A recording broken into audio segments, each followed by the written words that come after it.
টানা আন্দোলনের চাপে অবশেষে পদত্যাগ করলেন ভারতের শিক্ষামন্ত্রী ধর্মেন্দ্র প্রধান। এরই মধ্যে প্রধানমন্ত্রী নরেন্দ্র মোদীর কাছে পদত্যাগপত্র পাঠিয়েছেন তিনি। তরুণদের সংগঠন ককরোচ জনতা পার্টির সঙ্গে কেন্দ্রীয় সরকারের তৃতীয় দফায় আলোচনার মাত্র কয়েক ঘন্টার আগে এই সিদ্ধান্ত নেন ধর্মেন্দ্র।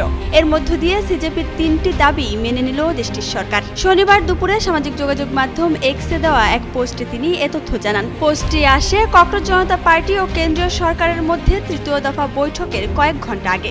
গত এক মাসেরও বেশি সময় ধরে দিল্লির যন্তর মন্তরে অবস্থানরত বিক্ষোভকারীদের অন্যতম প্রধান দাবি ছিল ধর্মেন্দ্র প্রধানের পদত্যাগ। এই দাবিকে কেন্দ্র করে সিজেপি ও কেন্দ্রীয় সরকারের মধ্যে আলোচনায় অচলাবস্থার সৃষ্টি হয়েছিল।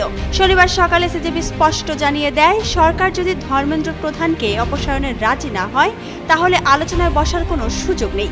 এর মধ্যেই শিক্ষামন্ত্রীর পদত্যাগের ঘোষণা নতুন রাজনৈতিক আলোচনার জন্ম দিয়েছে।